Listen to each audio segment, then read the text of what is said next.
Well, thanks to Reiko Ampofo for sports. Let's have our first major conversation now. On Monday evening, which was just yesterday, Justice Baidu put the spotlight on 3 persons with disability, and he, talked to us through them about the challenges that they face, particularly in these times of COVID-19. Well, persons with disabilities face particularly acute challenges in these times, including sometimes mental health challenges from the same protocols meant to protect us. We have a bigger conversation on the back of that, but this morning, Justice again tells the story of how COVID-19 is affecting skate soccer. My name is Ahmed Garba. My age now I do like 45. I do training, football. Kickoff in downtown Accra.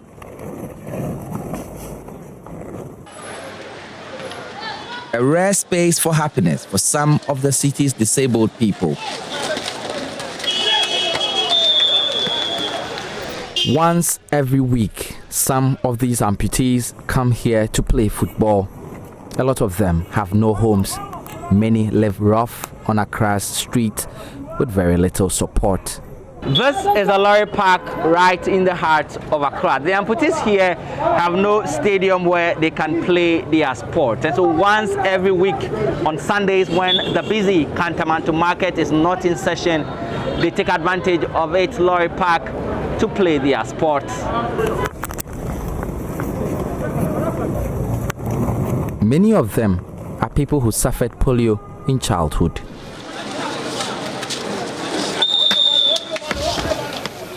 If I score the ball, I dey happy, papa, because before you score the ball, you go suffer. You go wound. Somebody go push you. The thing, if you score the goal, I dey happy myself, papa. They've regained the lost self-respect. People had no respect for them, but this project has brought back the respect, the love, and people treat them better. Their team has played in national tournaments staged in Accra and were preparing for a Skate Soccer African Cup before the pandemic struck in 2020. For 10 months of restrictions during the outbreak of the pandemic, the government banned public gatherings. That included sporting activities like skate soccer. Ahmed and his friends could not train during the period. When they returned in December 2020, the private companies who sponsored their game had also run into bad times, and all of them, feeling the pinch of the pandemic's effect on business, withdrew their funding for the sport. When the lockdown was put in place, it took a toll on us because some of us had to hit the road to go find them food, sanitizers and everything. So it's been very, very tough. 2020. We've entered a new year and it's still not looking too okay so far. But the corona come, she spoiled everything for us. Because no training, nothing.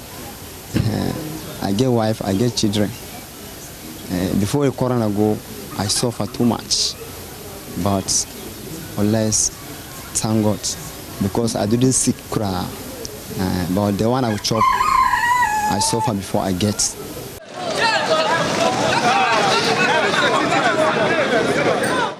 Ahmed, like many of the disabled people who play in this game, look forward to making a career out of the sport.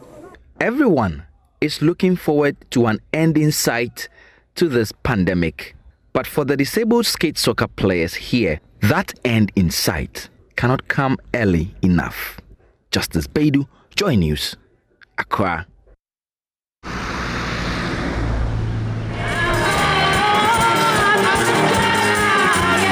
My name is Ahmed Potifa Eshuri.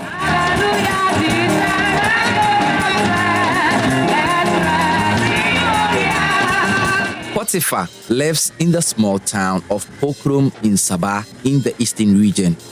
As a blind teenager, he has honed his craft for years as a musician and an instrumentalist. If you give me instruments and you tell me you will not give me food crown, like I would like me, because me, I like where there is singing and other stuff. when they sing and I'm in the church, I just throw all those kind of thinking bad things, and then I'll be feel free. So sometimes I can be there and they will just pray and leave, and I'll be there playing the instruments, singing myself. For him, life was already tough even before the virus. All his siblings are disabled. Anita Amedi, his sister, is blind. Patricia Amedi, another sister, also mentally ill. George, Anita's husband, he too a blind man. They all live in the same home with Potiphar. They normally say because of our bad luck. That's why I want every time when they give birth to someone, that person too is visually impaired. So let's say sometimes what they normally say is visually impaired as if like any funny they are aware. We eat once in the day. We sometimes we eat once in the day. It's because of poorness. Potiphar schools are the Ekropon School for the Blind, one of the very few centers of learning for visually impaired children in Ghana. When the government closed schools in March 2020 at the height of the pandemic, some students benefited from virtual classes. He has no learning device, and the government virtual learning plan had no clear alternative for children with special needs like him. And so for 10 months, he did not study at all. COVID-19, it has affected me because, people normally learn at they teach people will come to the television and they will teach the students and other stuff.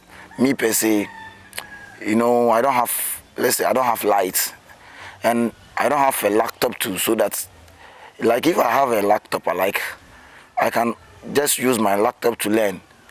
Because of COVID, I did not learn anything. Well, some of the gentlemen in that documentary also shared how some of them actually have respiratory challenges on a normal day, and so wearing the masks, for instance, doesn't come easy to them. We'll speak to Dr. Ruth Owusu-Antwi. She's head of psychiatry unit at the Komfo Anokye Teaching Hospital after this. Stay with us.